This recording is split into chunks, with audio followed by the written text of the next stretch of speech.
Hello and welcome to the Aronax podcast, coming this week from the International Maritime Organization in London, where a historic agreement has been reached on strengthening a set of targets to reduce and remove shipping's greenhouse gas emissions.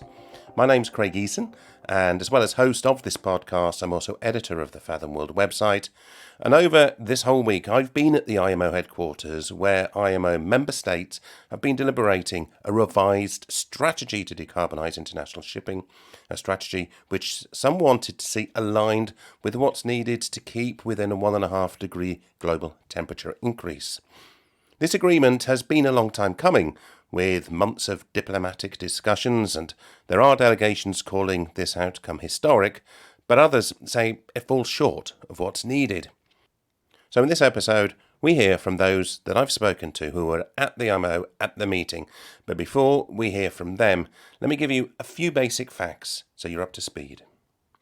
The important thing here is that there are now stronger targets for shipping to reduce its greenhouse gas emissions for 2030, 2040 and 2050. It's achieved the goal that the meeting was set out to do. There are percentages. They're not as low as one would have thought if one had been here at the beginning of the week, but it is a version of compromise. There have been plenty of behind-the-scenes, in-camera activity, both in the week before the week-long meeting of the Marine Environment Protection Committee, as well as the meetings during the committee. Then during this week's MEPC, a heavily attended working group at the IMO's meeting was formed, same chairperson as before, namely Sveinung Oftedal from Norway, who's chaired all of those intersessionals and the working groups for greenhouse gas discussions. So the Greenhouse Gas Working Group began halfway through the second day of MEPC. That was because there was a day and a half of diplomatic interventions at the start where member states reiterated, and quite honestly they seemed to reiterate what was already known. So the Greenhouse Gas Working Group began halfway through the second day of the MEPC meeting, and then it was wrapped up by the end of Thursday. So only 2.5 days of in-camera meetings. It hadn't looked that good. I saw some of the provisional outcomes during the meetings, and I thought then myself that is not going to be appeasing anybody. But by the end of 2.5 days, they had something. They've got this revised strategy that was then delivered to the main plenary of MEPC for acceptance. And within that, there are higher levels of ambition. And it's this detail that I think is interesting.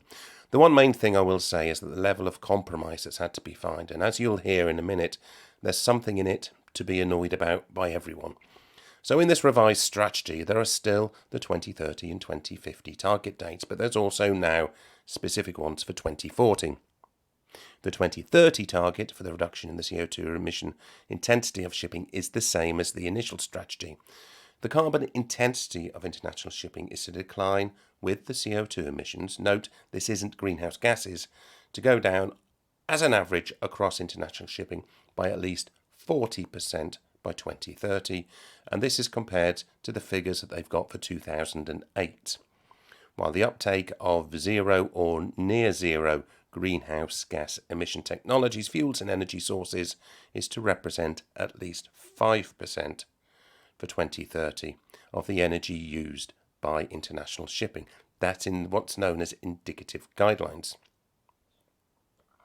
Now, it's noted that this phrase will probably please some but not others, but it allows for more technical solutions to be delivered, such as wind power and the use of electricity.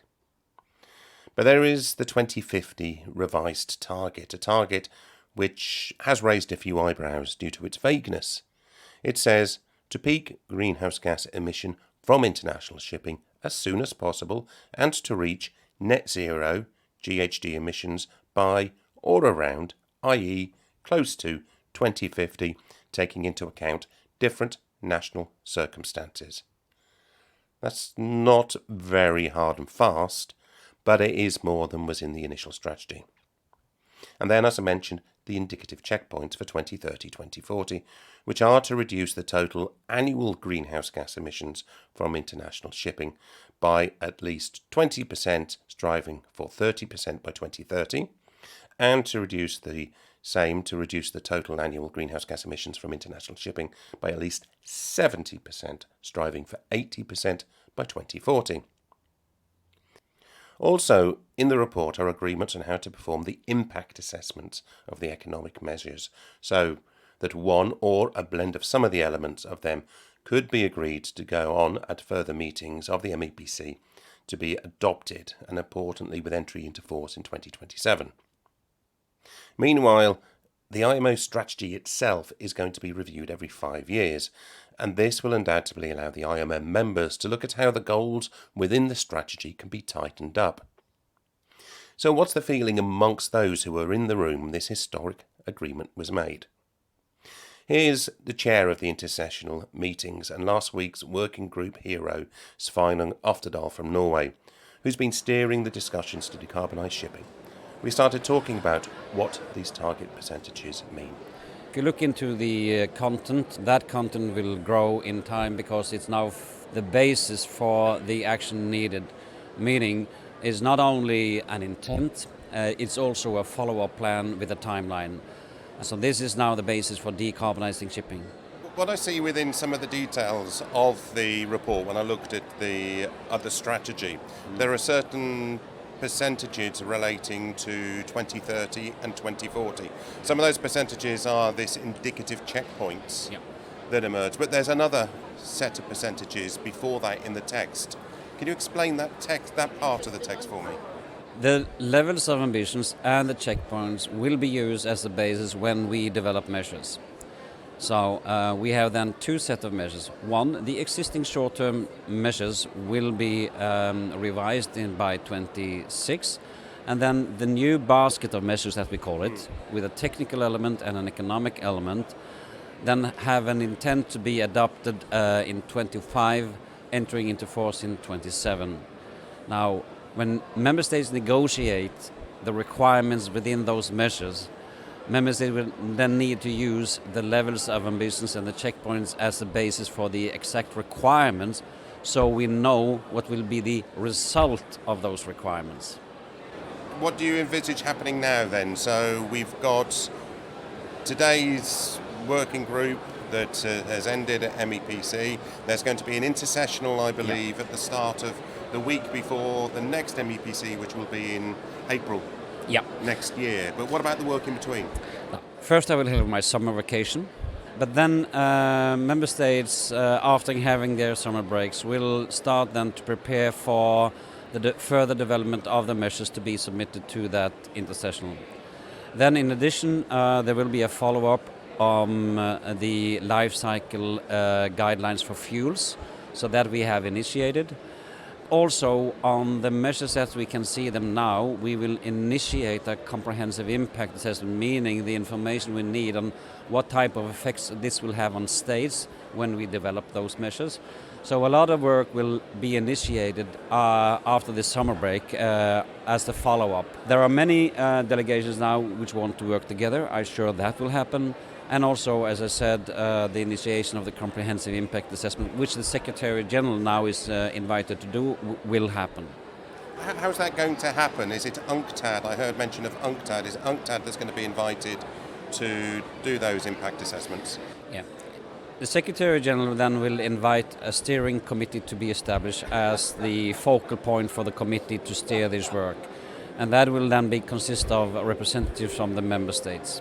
Then there will be an invitation to UNCTAD, but I guess also in addition they will require other type of expertise to be a part of this work, meaning they may invite in a tendering process to have other type of scientific input to that process, so we have the best available information on the impacts on states of the combination of measures. Sveinung Oftedal from Norway, who's been chairing the greenhouse gas meetings that have developed the greenhouse gas strategy. As he said, the next steps at the strategy will be to determine which measures will be developed to drive shipping to achieve the strategy targets. The chair of MEPC is Harry Conway from Liberia. In a press briefing directly after the close of MEPC, he explained the next steps in deciding which of those potential measures will be subject to a study to assess the impact of each measure on each member state, notably the developing countries, least developing countries, and small island developing states. What's going to happen now that the strategy has been adopted And we have now set the ambition in the strategy. As you know, now we are aiming towards 2050. We have intermediate checkpoints. So the next major step will be to select the midterm measures that we will do. Once we select these midterm measures, but you cannot just select midterm measures without laying down criteria. So going forward, the steering committee that is going to be established ASAP right after here, as was adopted just today. Once that steering committee is put in place and we lay down the criteria for the measures and we select the basket of measures, immediately, based on the measures selected, then we'll not try to initiate the requisite impact assessment, because they all go hand in hand. Without the selection of the basket of measures, you cannot do any kind of impact assessment. You must first know the measures that is going forward, that goes into the basket.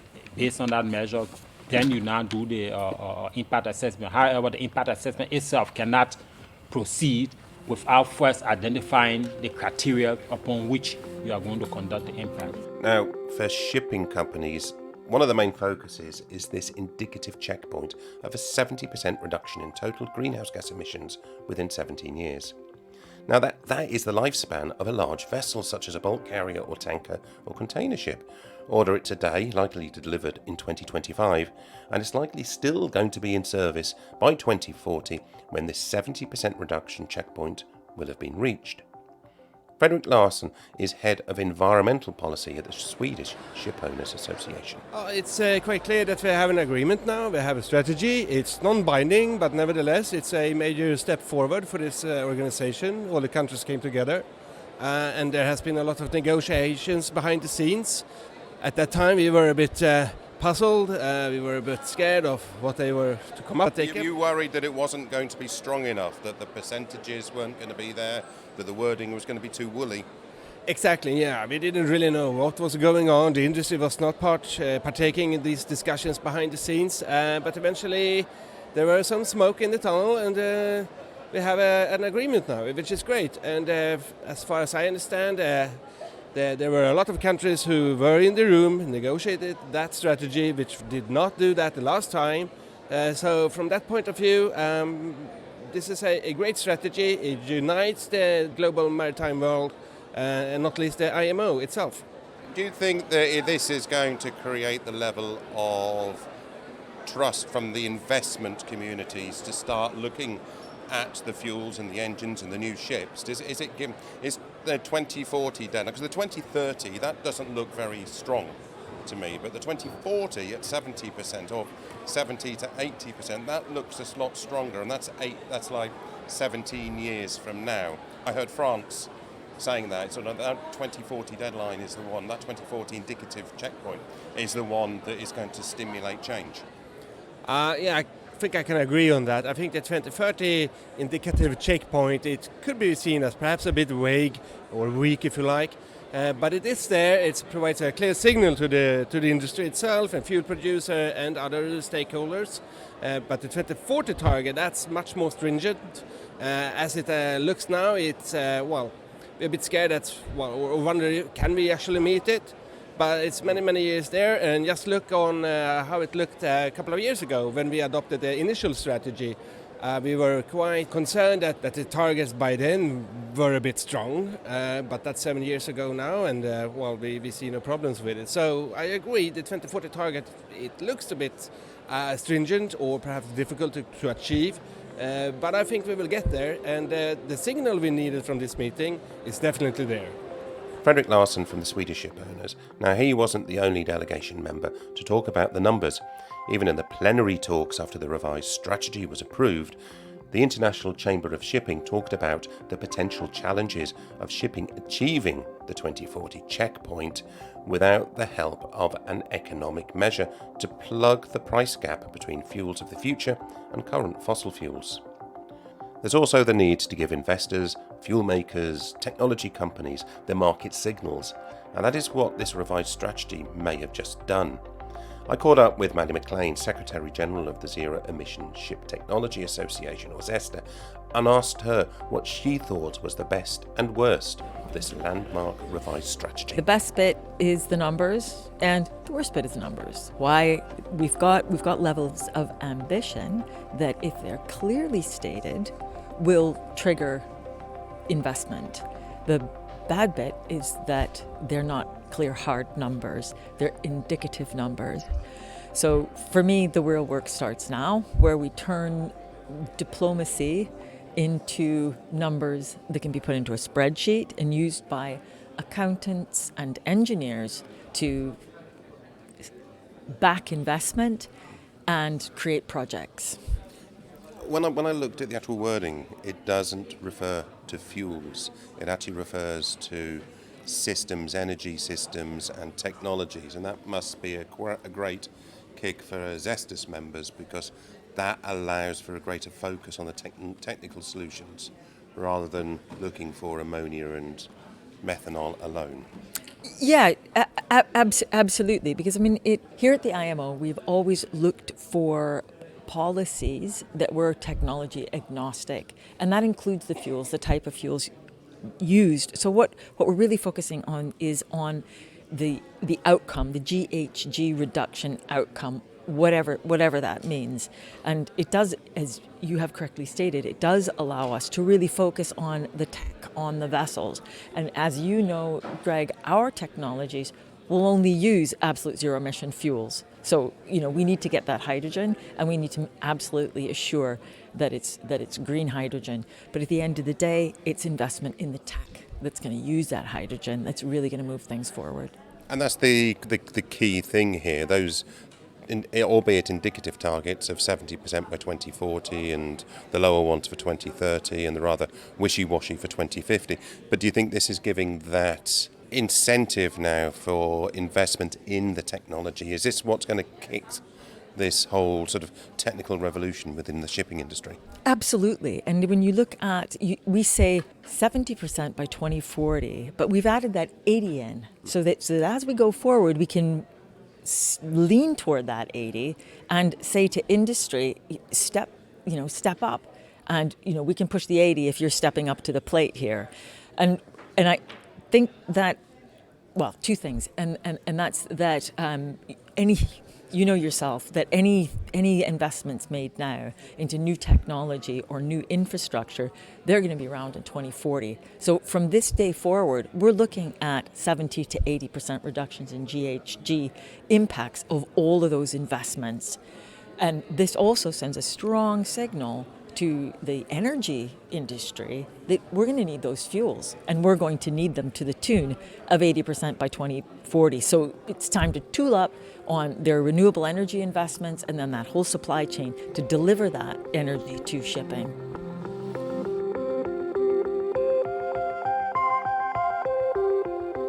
But while there is the view that this agreement about the revised strategy is historic, there are plenty of voices saying that it's just not enough.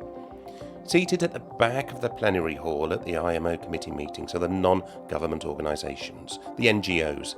Now, they represent the various industry groups, like the ship owners, for example, but also the green lobby organisations. Now, it's these organisations that have been working hard to get the member states to understand those numbers born from science, and which points to why there is a greenhouse gas budget. In other words, how much greenhouse gas can be put into the atmosphere to keep the global temperature rise to within or under 1.5 degrees.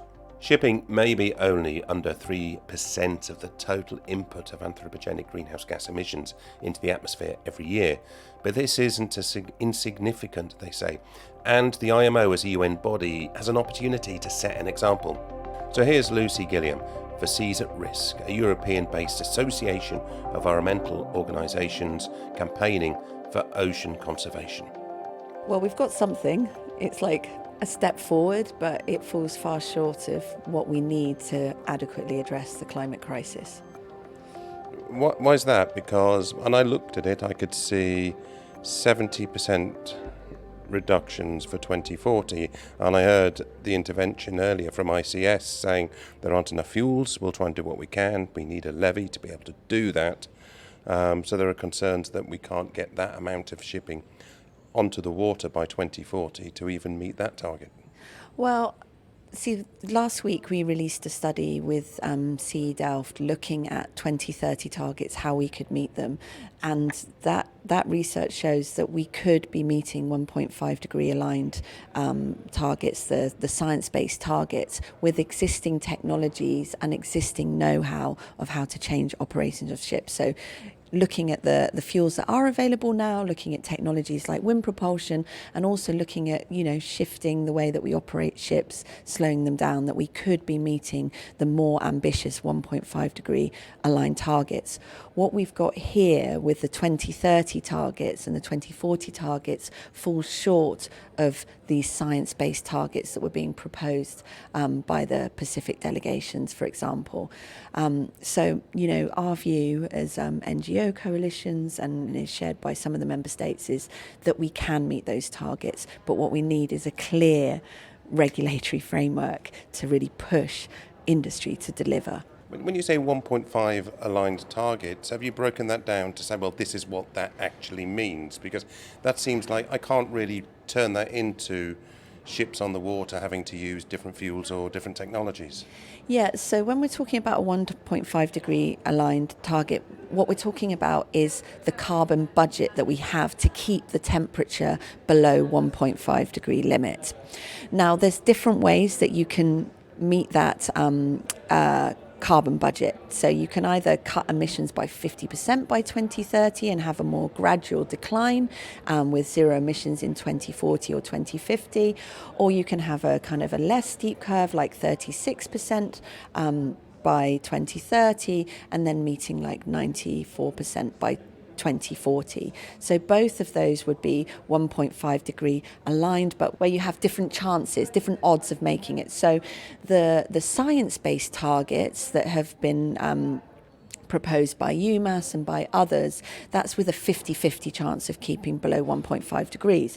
And as the NGOs, we're saying that's the bare minimum we need to be doing to keep, 1.5 within reach. Now, what we've got today with the strategy is below that, and we've also got language in there that's saying we're going to go for 20%, at least 20% by 2030, but we're striving for 30%.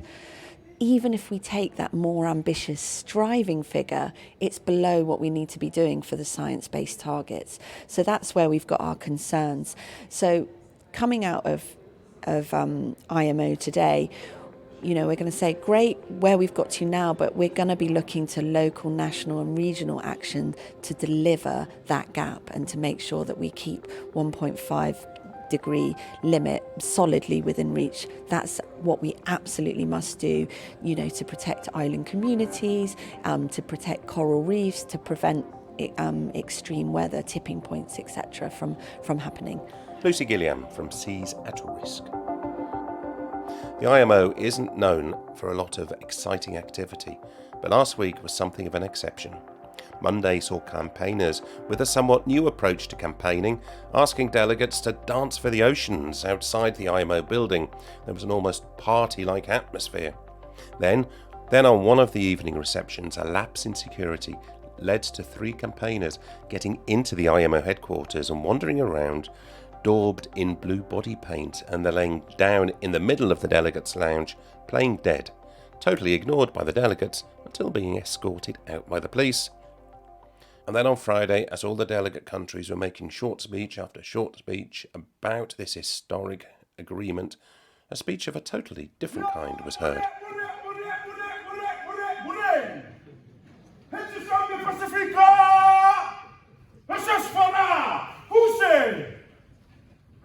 Rodoi kafame sa ausifi kolune oi husion hoi utume huse ismaru ese hidua tenelongi erere perfetti surume che sta e malvolare huse ismaru ese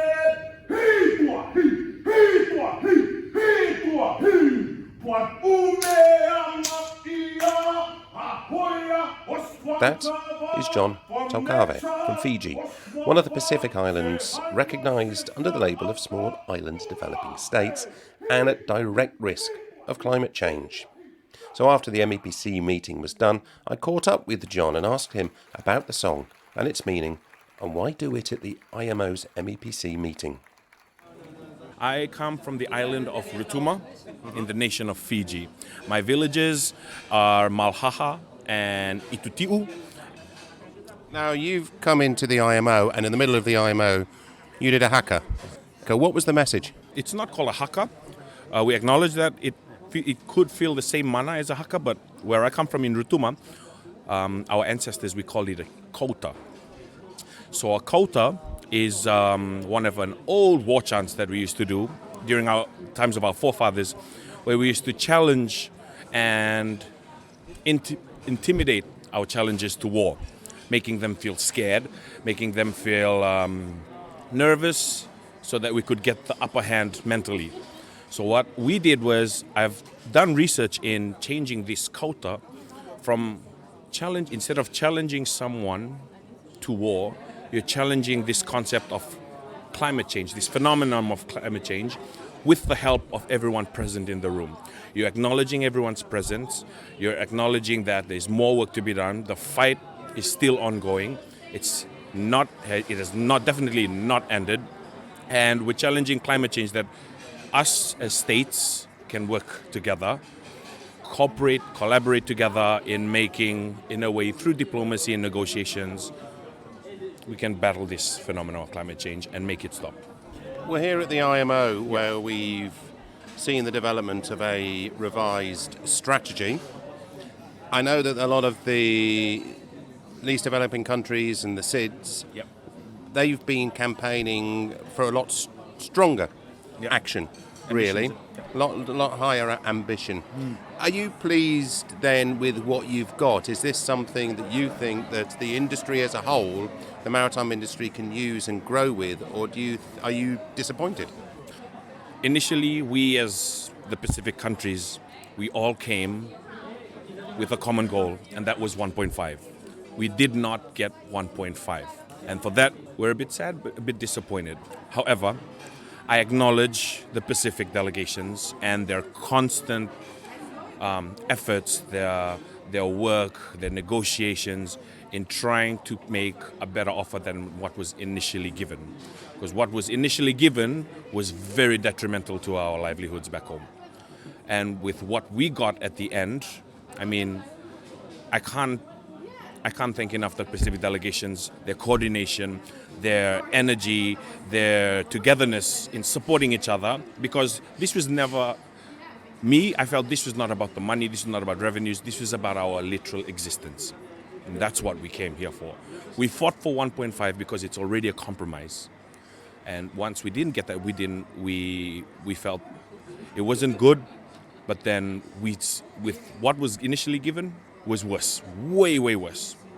And I thank our Pacific delegations, and I thank everyone that were part of those deliberations in trying to make a better move. And what we got as this new adopted revised strategy was in a way better, but it's also an opportunity for us to start the work as soon as possible for the sakes of our people and our communities back home.